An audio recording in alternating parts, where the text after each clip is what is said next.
Virus corona atau COVID-19 adalah keluarga besar virus yang menyebabkan penyakit mulai dari flu biasa hingga penyakit yang lebih parah seperti sindrom pernafasan dan sindrom pernafasan akut parah.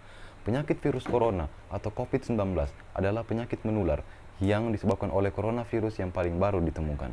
Virus dan penyakit baru ini diketahui setelah menyebar yang kemunculannya dimulai di kota Wuhan, China pada bulan Desember 2019. Tanda-tanda umum diantaranya infeksi termasuk gejala pernafasan, demam, batuk, sesak nafas, dan kesulitan bernapas. Pada kasus yang lebih parah, infeksi dapat menyebabkan pneumonia, sindrom pernapasan akut, gagal ginjal, dan bahkan kematian. Gejala-gejala ini biasanya ringan dan mulai secara bertahap. Beberapa orang menjadi terinfeksi tetapi tidak mengembangkan gejala apapun dan tidak merasa enak badan. Orang-orang yang lebih tua dan mereka yang memiliki masalah medis yang mendasarinya seperti tekanan darah tinggi, masalah jantung, diabetes, lebih mungkin untuk mengembangkan penyakit serius COVID-19. Penyakit ini dapat menyebar dari orang ke orang melalui tetesan kecil dari hidung atau mulut yang menyebar ketika seseorang dengan COVID-19 batuk atau buang nafas.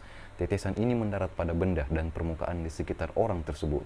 Orang lain kemudian menangkap COVID-19 dengan menyentuh benda atau permukaan ini, kemudian menyentuh mata, hidung, atau mulut mereka.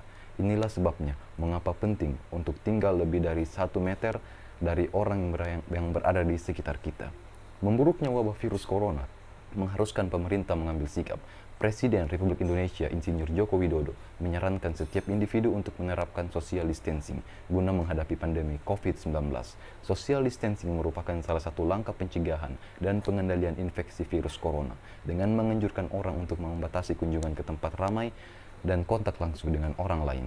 Ketika menerapkan social distancing, seseorang tidak diperkenankan untuk berjabat tangan serta menjaga jaraknya setidaknya 1 meter saat berinteraksi dengan orang lain, terutama dengan orang yang sedang sakit atau beresiko tinggi menderita COVID-19. Maka dari itu kita harus bekerja dari rumah, belajar di rumah secara online bagi siswa sekolah dan mahasiswa, menunda pertemuan atau acara yang dihadiri orang banyak, seperti konferensi, seminar, dan rapat, atau melakukannya secara online, lewat konferensi video atau telekonferensi. Pemerintah juga menerapkan kebijakan stay at home atau bertahan diri di rumah selama pandemi virus ini, atau setidaknya 14 hari. Sangat disarankan untuk memenuhi peraturan tersebut dan tidak keluar rumah jika tidak penting. Partisipasi dari semua pihak sangat diperlukan guna menekan angka penyebaran secara global. Menahan diri di rumah ketika pandemi virus corona bertujuan agar Anda tidak terpapar virus ini. Dengan membatasi jumlah aktivitas yang ada di luar ruangan mampu mencegah penyebaran virus corona.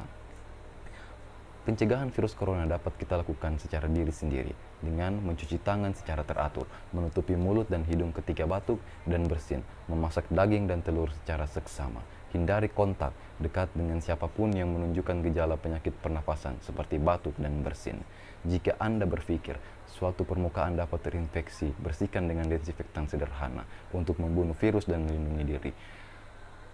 Bersihkan tangan Anda dengan antiseptik berbasis alkohol atau cuci tangan Anda dengan sabun dan air. Hindari menyentuh mata, mulut, dan hidung Anda.